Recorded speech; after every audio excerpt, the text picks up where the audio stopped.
Would you like to discover powerful ways to drive change in your organization?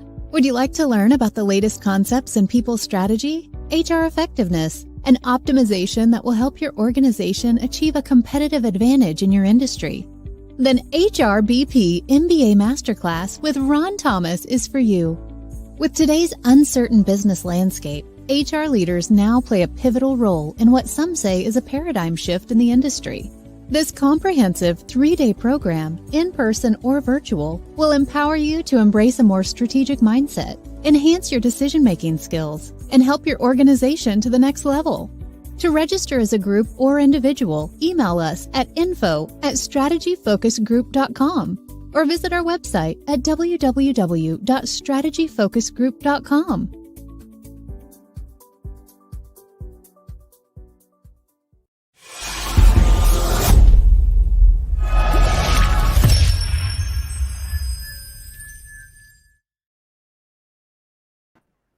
Good morning, good evening, depending upon what part of the world you're in. If it's Friday, it's a CEO series. But today, we're broadcasting on a Thursday because our geographical locations are a little different. I'm in Dubai and Daniel is in Israel. The CEO series, we bring together global leaders, entrepreneurs, innovators, disruptors, and have conversations around the field that they're in.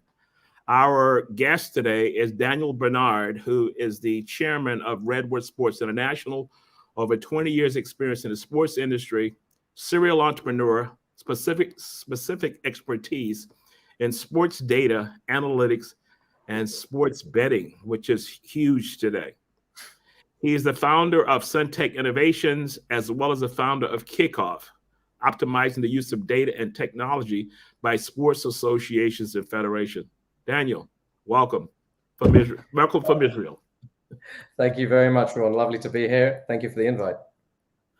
Thank you. I always like to start conversations because I'm always intrigued by people's careers. You know, we go to university and we study whatever we study, and we end up 15, 20 years later doing something totally different. So walk us through your journey from university to now a sports entrepreneur.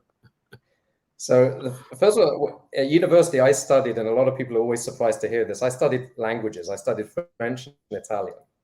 And when people hear that, they go, how on earth does that mesh with your career? You know, what did you think to yourself when you were studying French and Italian? And I studied those because I loved it. I love languages. I love languages for the sake of being able to speak a foreign language or a couple. But I love it for the sake of communication, which is so critical across the board. And being able to speak those languages and a couple of others as well. I lived in a few different places, and I think that broadened my horizons to be able to communicate with people, even in the same language, but to be able to understand what people are about, what they're thinking, what drives them, what motivates them. And I think that's been such a key driver in life, not just in business. So when I came out, sorry, go on. You're going to say? Oh, sorry. I thought you were. So I came out of university with no business degree or anything like that, just languages degree. And I was lucky enough to get a job. And my first job out of university was in the sports industry. It was for a sports betting firm out in Gibraltar, which is south of Spain. For a number of reasons, it really didn't suit me. I was there for about 9 months. And I was always an entrepreneur at heart. I was a young man back then. We're talking about 98. And I left there to set up my own business in the south of France, which was focused on activities for children, not really sports, but just activities for children in the south of France. And I was a typical young alpha male, thought I knew everything, learned very quickly through that total failure that business was, that I really don't. And I made about every mistake you could possibly make in setting up a small business. And that lesson has served me very, very well ever since. And one of the big upsides of that failure was that during that time, I'd gotten to know this lovely girl from Israel. And because I had money left, you know, it's always got to be a woman in the picture, doesn't there? It has to be a woman in the picture. And, I had no money left, and I didn't want to get involved in corporate UK. I went back to London with my tail between my legs, and I thought, you know what? Let's go visit that nice girl and see what happens. So I took a one-way ticket to Israel about 23 years ago and never came back. That was really, looking back on it, the fortune of not really knowing what's going to happen and rolling with the punches. And I couldn't be more happy obviously. I'm still married to that lovely woman today, and we have 3 lovely kids and 3 crazy kids, I should say. Anyway, but my re-entry into the sports industry was a couple of years later after I settled a little bit in this country, and I worked in the broadcast industry. I was buying rights after coming in at an entry level in the sports channel in Israel. Then I started to buy rights, and I was there at that job for 3.5 years, which was a great introduction to the sports industry. It really, working in broadcast, you get to see the way the industry works across the board from A to Z. You understand how a sports event is created, how people engage with that event, whether they're at the stadium or if they're at home, the advertising side of it. And it was a really great introduction and education into sports. And the natural progression from that was I set up Redwood, what became Redwood International Sports in 2004, which was focused on performance analytics and mainly in the world of soccer. But we do a couple of other sports as well, of really breaking down what's going on in the field of play. And that company was really my breakthrough. We took a couple of years to settle, get through the startup phase, and then things started to really prove themselves. And looking back on it, it's been an amazing journey, and we've been doing well ever since. It's now coming up to our 19th year, which is incredible. Wow. So that's been my anchor pretty much ever since. And since then, I've set up sports betting platforms as well for emerging markets. And these days, I'm also an investor into sports and sports technology companies, angel investor, and I also invest mainly these days through funds, where I sit on their advisory board as well. So it's really been a blessed journey for me in sports. For someone who loves sports, to be able to have that sort of a career has been amazing. Yeah, from a language profession to what you're doing now. How did you pick up? Was it a hard leap for the business acumen side and understanding how a business was run and understanding the minutiae of business? Was that or you just kind of picked it up? I think that you learn as you go on, and even though I've now been a businessman for quite a number of years, I'm still learning. And I think the key thing about being an entrepreneur anyway is understanding where you need to have people with specific experiences and expertise next to you. And so, and I learned from that first failure when I was, a young man of 24, is that no one knows everything. And the more you go through life, the more experience you have. And there's no better teacher than failure as well, to really teach you where to go next. And so today, any business that I might think of setting up, it's not like I'm going to be doing it on my own. I will have the relevant advisors, the relevant people next to me who will be able to shape the ideas, who will be able to tell me, Daniel, that's not the right idea, maybe a little bit different. And through the dialogue with good people, you'll get to the best ideas and the best way forward. So I think that business acumen comes a lot with experience. And even now, I'd say I'm still surely making mistakes, especially as an investor. Investors love to pretend we know everything. We don't know anything. We take punts on early. I'm hoping.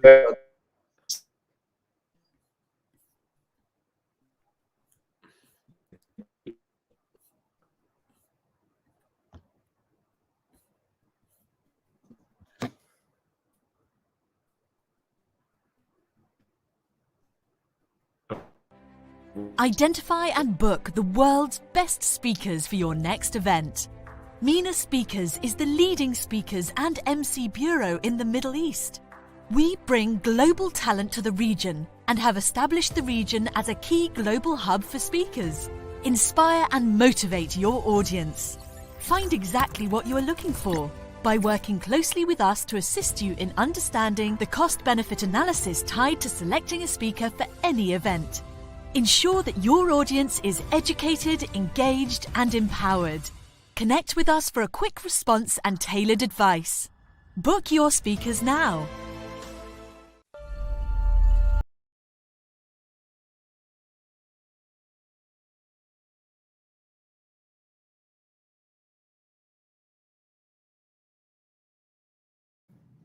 I lost you.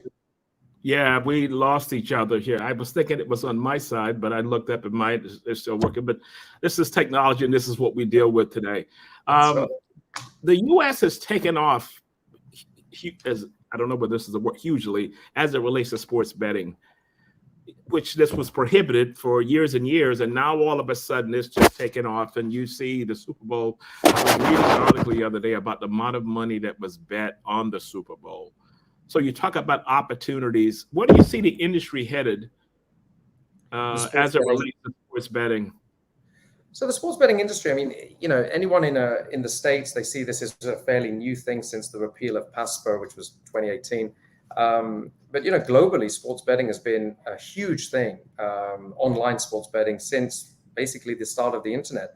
Southeast Asia was where a lot of the major money was. Europe is the traditional market, if you like, led by UK, Germany, Italy, those sort of markets. And now everyone's been waiting for the US to come online, and it's making a lot of noise, as the US often does. A lot of handle over the Super Bowl, things like that. The big question, though, is can the sports books actually make money? At the end of the day, I'm a bit old-fashioned. I believe a business needs to make money, and a lot of them are old-fashioned. That's basic. Well, I mean, sometimes you never know. You work in the venture capital space, and you really question, hang on, am I the only one who actually thinks businesses have to make money and not just continually grow and keep spending? And that was one of the problems with the venture capital world, I think, in 2021, 2022, is that people seem to lose sight of the fundamental objectives of business. And in sports betting world, you look at the amount that people are paying for, continue to pay for customer acquisition, and something is pointing to a lot of companies not being able to keep up. So you've got the FanDuel, DraftKings, the major players, MGM. And it's very, very difficult for the second tier to keep up. So I think in the next 2 years, we're going to see a leveling out of that playing field. The noise is going to settle down, and the bigger players are going to sit there trying to really justify their growth and their expenditure over the last couple of years. So yes, there's a lot of noise, there's huge opportunity, but now the businesses have to really be run more efficiently than they were potentially over the last couple of years.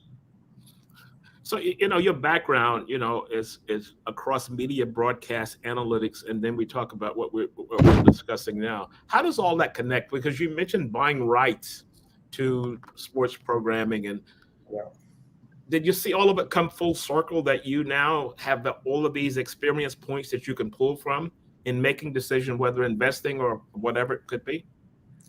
Absolutely. But I think we only realized that in retrospect.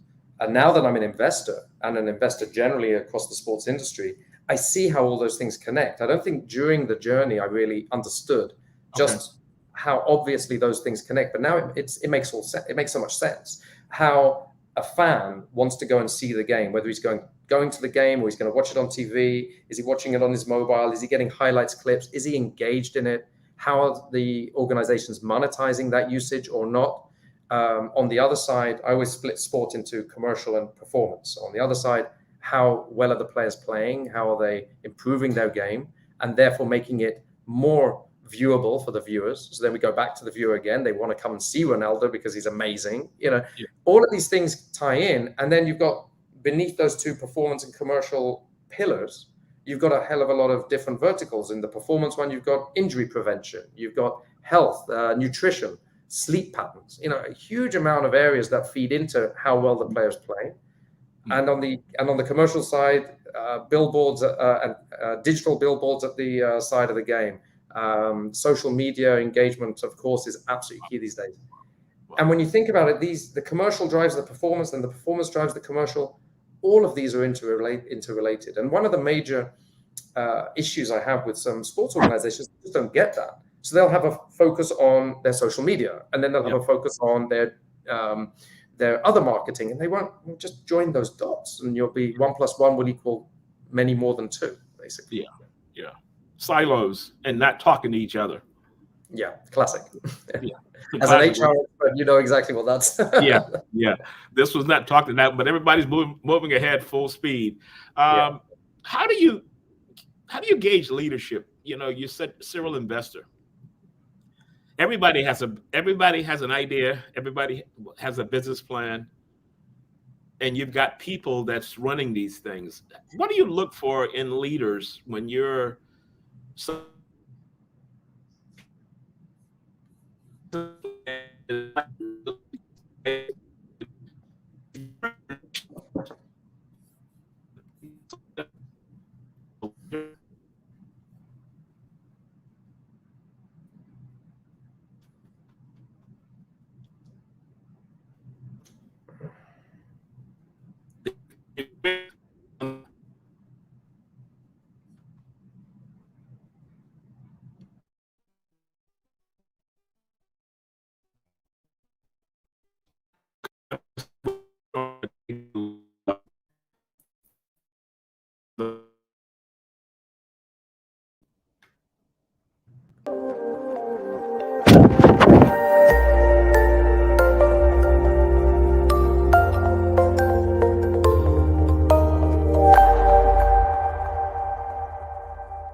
What's happening? Okay. Take problems, Sam.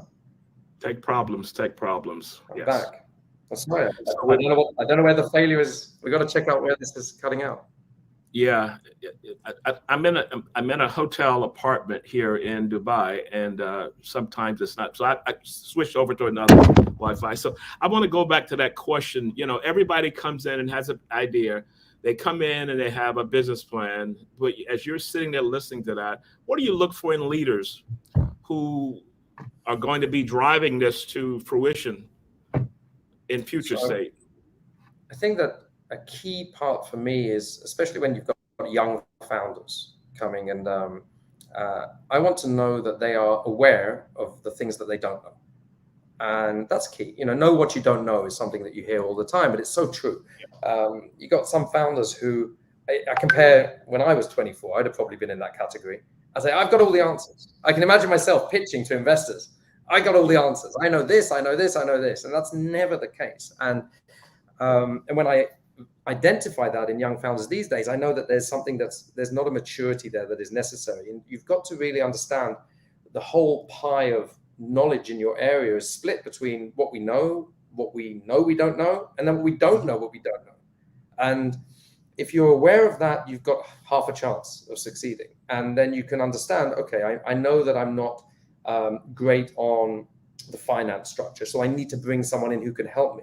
So that might be through a very good advisory board, or it might be a good CFO, depending on what stage the company's in. But all those decisions will be guided by someone who realizes what their area of expertise is, what they do brilliantly, but then what they're not that great at, and supplementing their talent with. So I think that's a really important thing, is knowing what you don't know. And a lot of that comes down to lack of ego, which is critical. You know, when you talk about leaders, you know, the word leaders often comes incorrectly with a lot of ego. You know, someone says, "Oh, it's all about me." You know, yeah. And that's the biggest mistake, by the way. I think that people who are real leaders, they realize it's not all about them. They realize it's about the thing they're leading. And in the business world, it's a trap that is so easy to fall into, because if you're the boss, the founder, the CEO, then it's your name up in lights, and you're invited to speak on panels and give keynotes and whatever. And you can fall into that trap to think, oh, look at me. I'm the big cheese. It's all about me. It's not about you. Yeah. It's about the thing you're there to lead. If you've got charisma, capabilities to lead something, keep the focus on that thing that you're leading, and don't make it about you, because it's not. And then you've got a better chance. So it's those two things. I think knowing, and they're intertwined a bit, knowing it's not all about you, and not understanding from a humble perspective, what am I not good at? What do I not know? And going out and finding it. You mentioned something earlier about failing in that first adventure that you had, and what you learned from that. And I heard someone give a talk the other day, and it says success is an awful teacher, but failure is the key point in developing, if you take a step back and learn from that. Yeah, absolutely. In fact, everyone says how good failure is. Let's be honest, it's terrible as well. You know, and it can crush people. You know, not everyone gets up. Some people have. You know, we hear about the great stories of people who failed and then came back, and wow, brilliant. We don't hear about all the people who failed and then went bankrupt and you never heard of them again. But there's plenty of those. And you know, so like you said, as long as you can get up off the ground and learn from it, then failure is indeed the best teacher, without a doubt. I can't imagine anyone who's been in business for, let's say, 2 decades who hasn't failed. It doesn't make sense to me. You know, if they've succeeded, it means they've also failed. I don't think there's a possibility that someone could just continuously have succeeded. If that's the case, I haven't met them yet. So. Yeah, I haven't either. I haven't either. So, you know, so I think a key point to that is reflecting on what did not work and what can I do different next time. So in consulting, we'd always call the process called the 3 W's: what worked, what didn't work, and what can you do differently next time. And if you consistently go through that, even at the end of the week, or a bad meeting, or a bad pitch, or whatever it is, you have to learn from it. And you have to, I think that's a growth pattern that people have to learn from. Yeah, absolutely. And again, it depends on how your character can handle or can't handle that growth. And often people's egos will prevent them from learning. So, it comes a lot back to the same thing. And like you said, that analysis afterwards to fragment what worked, what didn't, and how you take it forward is really key. Building a business, I always feel is like building a puzzle. It's getting the relevant pieces in place. Yeah. And that's one thing. So finding all the best shiny pieces, which could be expressed by people or departments, and then getting to interface and interact together is actually putting the pieces together. Building a business is building a puzzle. That's what it is. Yeah. So, that's why. Because I use that analogy, and someone said, "Yeah, you get all that together. Someone comes by the puzzle and go boom, and everything falls over again." Exactly. Absolutely. But that's a normal process, and I think lots of times, when you run into people, everybody wants to be an entrepreneur. You hear these stories that go on and on and on. And my thought is that, okay, cool. So what is going to be your plan? Give me something. And then I see them a month later, 2 months later, a year later, it's still the same thing of just having that dream and not stepping off and saying, okay, here's what we're going to do. Yeah. I think a lot of people are in love with the idea of entrepreneurship, but not in love with the reality of it at all. And most people, let's face it, entrepreneurship is not for everyone. It's not an easy place. It's really not. You've got this sometimes horrific roller coaster where you don't know if you're going to keep the lights on next month, and you start questioning yourself. Am I doing the right thing by myself, by my family? This is crazy. Being an entrepreneur is almost a crazy decision. But most entrepreneurs, I think it's not actually a decision. It's just part of who they are. But that's the minority of people, I think. Yeah. And I think lots of times you feel comfortable in that space, because I was telling someone on a call earlier today, I said, if I had a job and my boss of my company says, you got to travel to a different country every week, and sometimes you may have to get on a call at 7 o'clock at night because of geographical regions, and you work until 11 or 12 o'clock, and then the next day is something else, you're going to the airport, you probably would quit.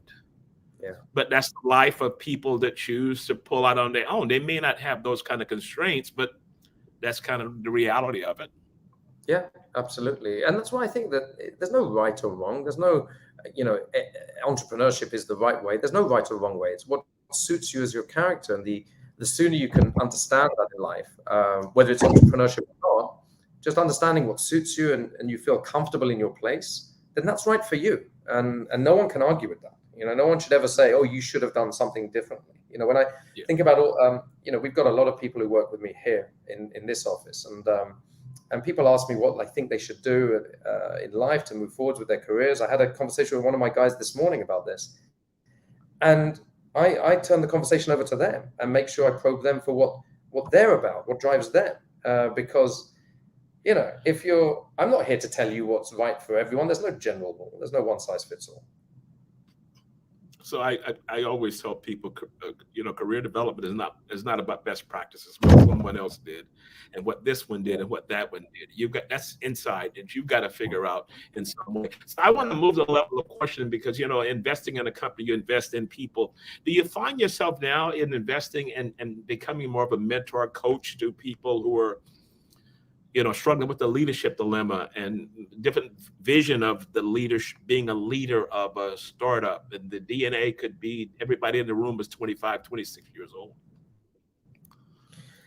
I think as an investor, it happens less than people think. I think that on paper, people think, oh, I'm going to bring in a strategic investor and someone who's going to help me and mentor me and whatever. And the reality is, and I think this is right, by the way, is that it doesn't actually play out like that. I think that the founding team, depending on what level they are, how old they are, and how early stage they are, but in many cases, in my experience, you should leave the founding team alone to get on and do what they need to do. Leave the door open for them to come and because a CEO doesn't want someone on his case the whole time. Go, what are you doing? How are you doing? Fiddling? Exactly. It's that. It's that meddling. It's the worst thing. And a good, whether it's an investor or advisor, by the way, it doesn't really make a difference from my perspective. You should be there and available when the CEO needs you. And trying not to be over the top because he needs to find his own way and the team need to find their own way. And the reason if you're an investor, the reason you invested is because you believe in them. Well, that should be the case. If you didn't believe in them, then why are you investing? So let them find their own way, and then be there as a sounding board when they need, and maybe have a catch up no more than once a month if it's really early stage, but probably more likely once a quarter, that sort of frequency. So I think that, you always see it, we're getting a mentor on board, we're getting an advisory board. The reality is that people don't speak as often as they think they will or they do. It's a lot more hands-off, and I think it should be. Okay. In your bio, sports data and analytics. So I think back to the movie, and I had an opportunity to hang out with this guy from Moneyball, the movie that was Moneyball, who was the coach of the Oakland Raiders, I think it was. And he and I hung out years and years ago. And I was always intrigued by his story, as well as the movie, that they started using analytics this was way before anyone else got into this, using analytics to look at the performance of the team. So how does sports data and analytics play from an investor side? Link that to me. What is that? How is that different? Well, when that film came out, I think it was around 2010, 2011, something like that. Yeah. And this company, Redwood, had been in existence since 2004.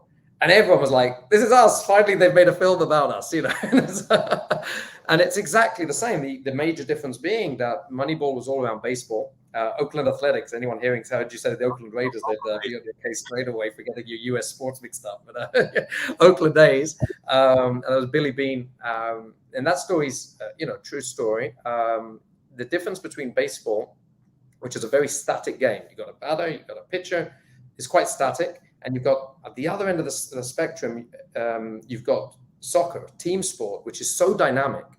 And it makes a big difference if I'm 25 yards from goal, 30 yards from goal. Have I got my back to goal? Is the defender close to me, squeezing me? Is he off me? All of these things make a difference to my ability to progress towards my objective of either scoring a goal or preventing the opposition from scoring. And so it's really hard to analyze football correctly. And that's a beautiful thing, because once something's hard, if you do it well, then you've got an edge. And so it's the same principles, is breaking down the game, just as you see in that film Moneyball, breaking down the game into fragments to understand what's really driving the good or bad performance, rather than these myths, around. They have a great scene in that film where all the scouts, the old-fashioned scouts, sitting around the table going, he's ugly, he throws ugly, who cares? And the guy goes, do I care? And he just says, what do I care about? He gets on base. How does he get on base? I do not care. And this is the thing. In sports, we can get dragged by our emotions. Is a guy good looking? Is he ugly? Does it matter? Of course it doesn't matter, and sports is dragged a lot by the emotion, and it has big positives because it plays to our heartstrings, of course, and it has also big negatives when it comes to properly analyzing what's going on. So Redwood International Sports is exactly in that same area, is analyzing and fragmenting sports. Yeah, that scene was awesome. The older guys, older mentality. That's when I say DNA for that era. That's right. The way he does this, it has nothing to do with it when they pull the numbers up. But that was their way of coming into the business, and they were seen as experts as it relates to that. That's right.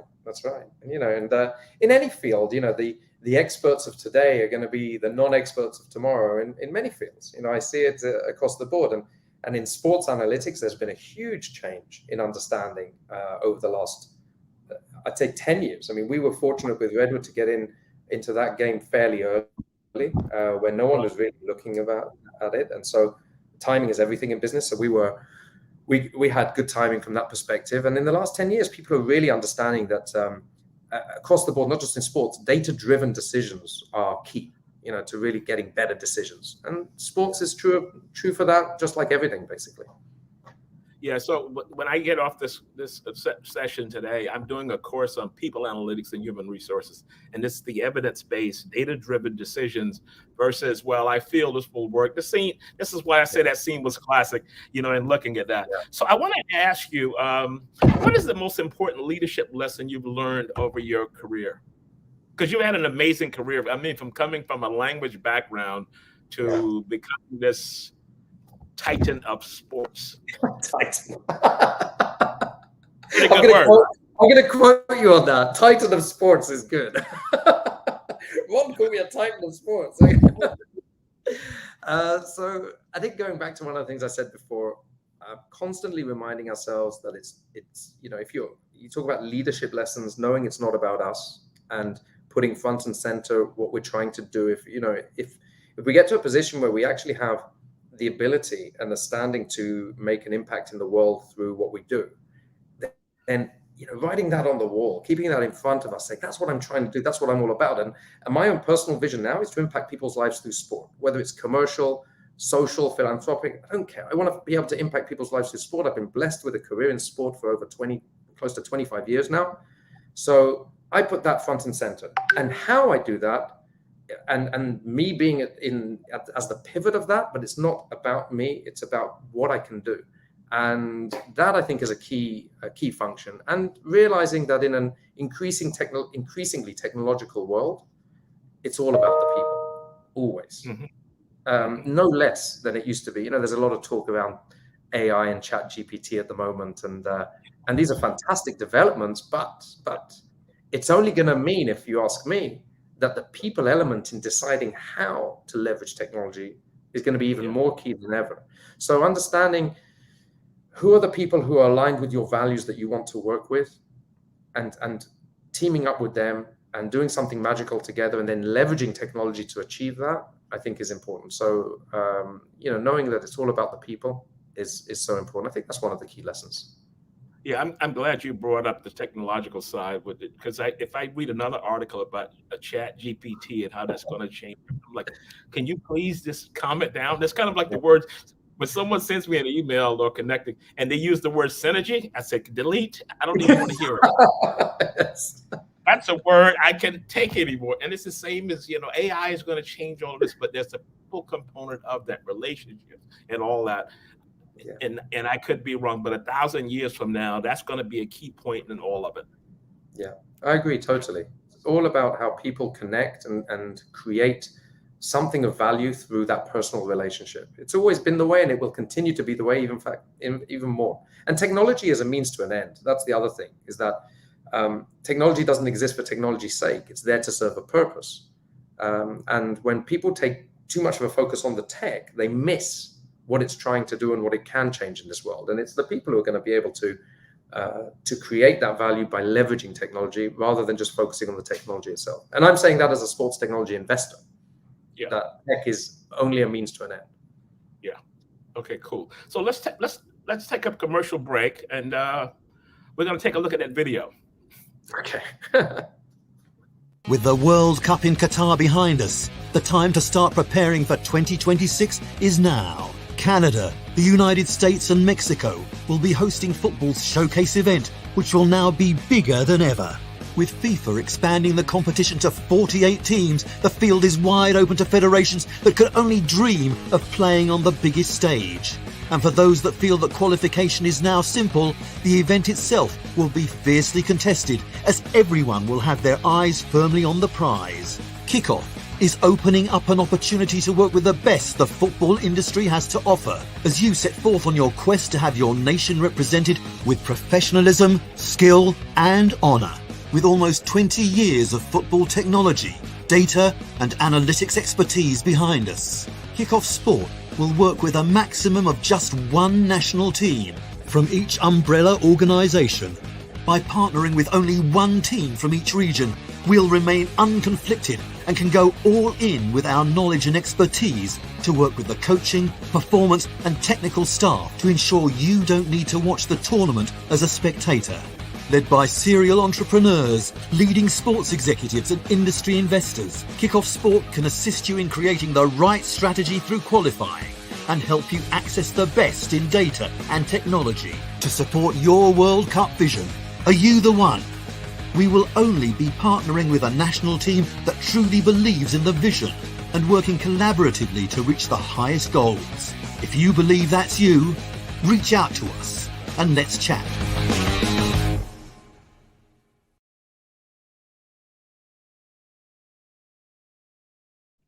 So what are we going to name this? It can't be Moneyball 2. I'm not going to be 2 anything. do anything, right? That's awesome.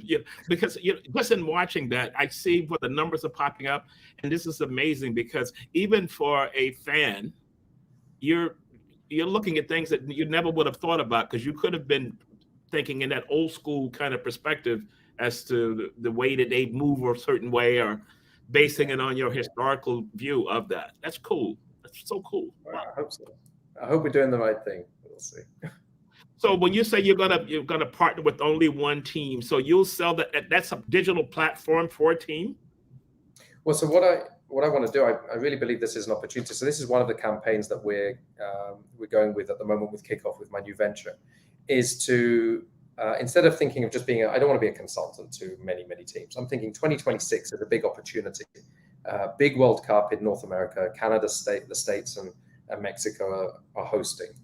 And FIFA have decided to open up to 48 teams now, expanding the competition, which means that a lot of national teams that had no chance realistically of making that competition can now get there.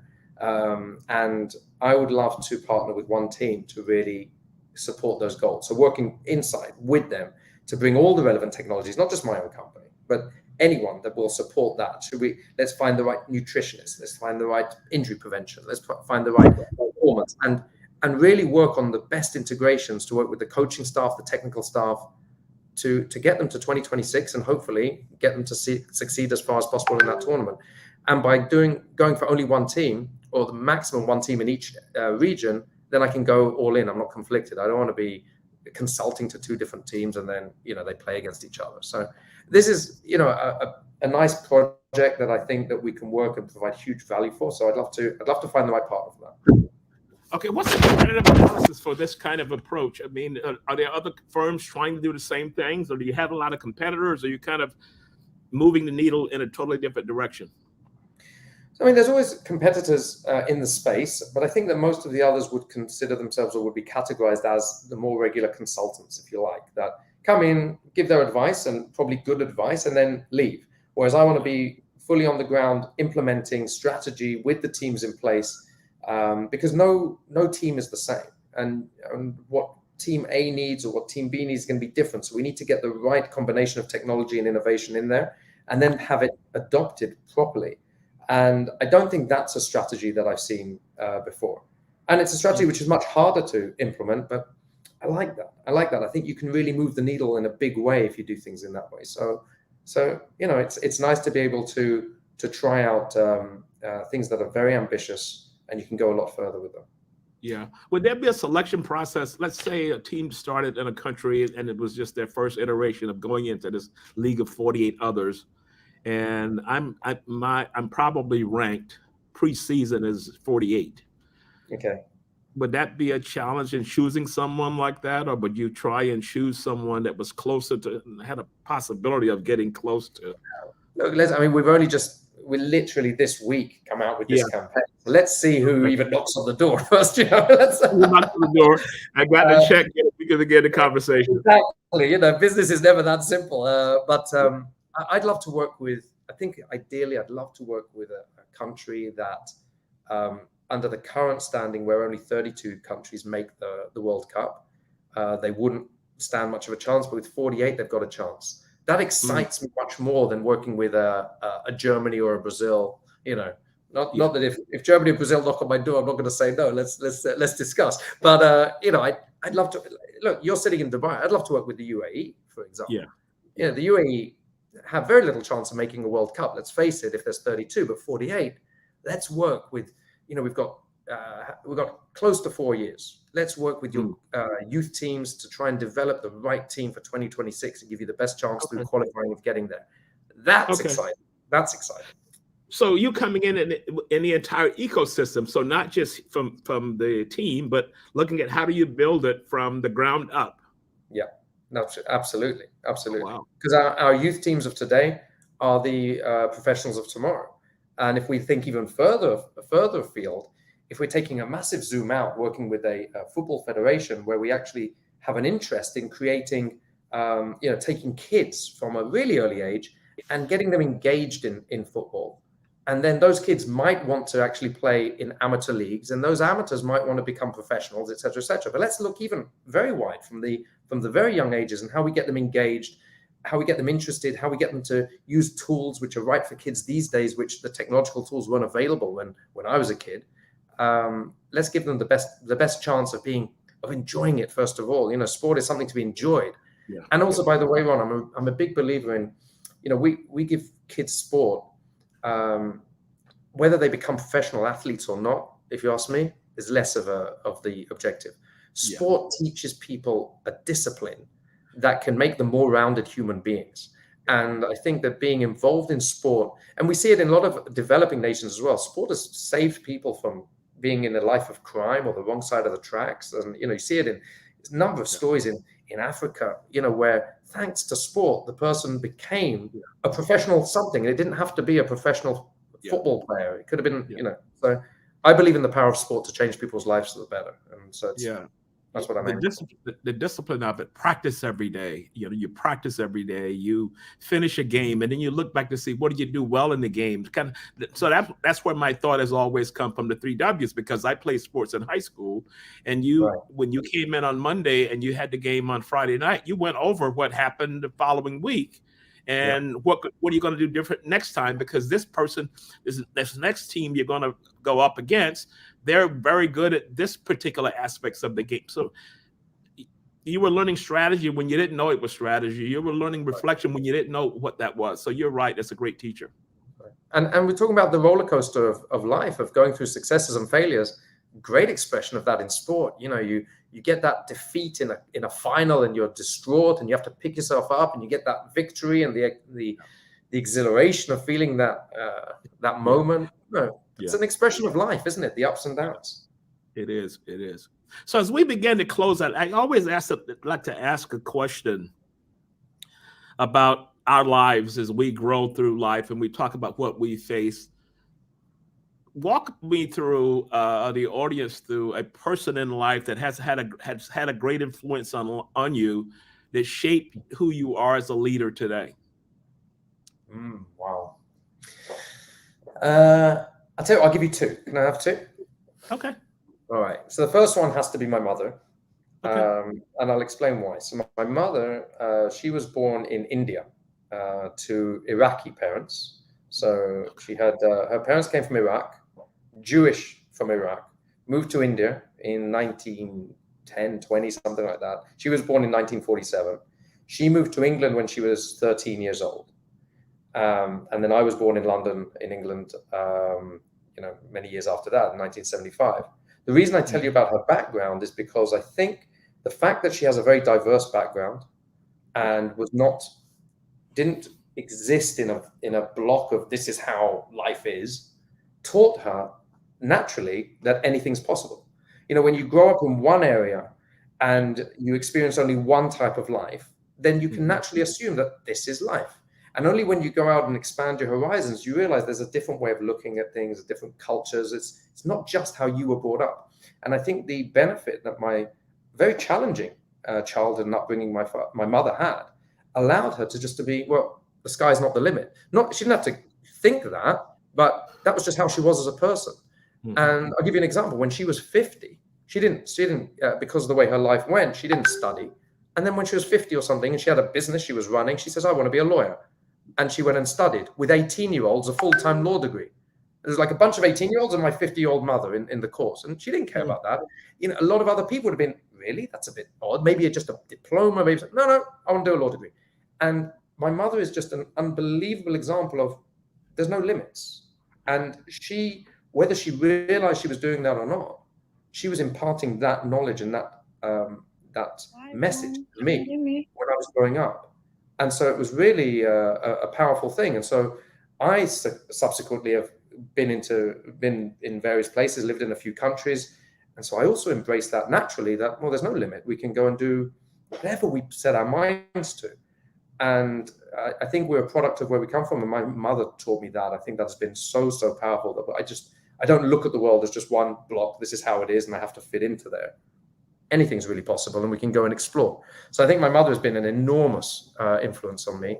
And the other one is I told you I was at the sports channel in Israel. So I was there for 3.5 years. My boss there, he was an American from Portland. He is an American. He's still around. We're good friends now. We invest together, actually. His name's Milan Tanzer, and he was the founder and first CEO of the sports channel in Israel. A real visionary when it came to broadcast. But apart from his visionary capabilities, he was a real people person. And during my tenure at the sports channel, the media industry in the whole region was going through a bit of a tumultuous time. And his ability to gather the troops every time and be very transparent and realistic with them and tell them what's going on. And even though the times were difficult, we felt that there was someone at the top showing the way, and knowing that he'll take care of the operation of the people was critical. And actually, there's one example I had, which was something that I'll never forget, actually. I went on my first business trip for the sports channel to Monaco with him, which was it was a rights fair, a big convention every year. It's called Sportel. It's in Monaco. And I went with him, and I was a young guy still, I was very excited. I'm going to Monaco on business. And the first evening, and he was very well known in the industry. And the first evening he said, I'm having dinner with a couple of people from the industry. Why don't you come along? So I was very excited to come and have dinner with a couple of industry folk. I'm a young guy. And we turned up first, and then these two gentlemen walked into the restaurant, and he introduced me, and he said, hi, please, this is Daniel. He works with me. Now, the use of the word with rather than for is such a tiny thing. It sounds like, and he could have said he works for me. I did work for him, of course. Yeah. But he didn't use that word. And I told him this recently. He said, I had no idea. I said, yeah. I said, this was very recent. This was back in 2002, 2003. And I told him literally a few months ago, I said, do you remember this happened? He had no idea. I said, do you realize the impact on me as a young guy? And you're introducing me, you're the CEO, and you're saying, this is Daniel, he works with me. And that taught me, and now very deliberately, anyone who works in an organization that I've set up, I never introduced them by saying they work for me. Say they work with me, because I knew how it made me feel. And when we think about leadership, having that empowerment and having your boss give you that place is absolutely critical. So he definitely shaped a lot of my thinking of how to manage, how to lead organizations, and I'm forever grateful. That's two great stories. My father was kind of the same, where he'd always say these things. Pretend as if you've been there before. And it was just all these euphemisms that keep coming back in your life, and you facing certain things and whatnot through life. So those two stories were excellent. So Daniel, thank you so much for coming in on a Thursday and making this a success. We had a little technical difficulties up front, but we're cool. And thank you so much. And I'll be in touch. Thank you very much, Ron. Lovely to see you. Thank you. Take care. Okay, man. Thank you. Bye-bye.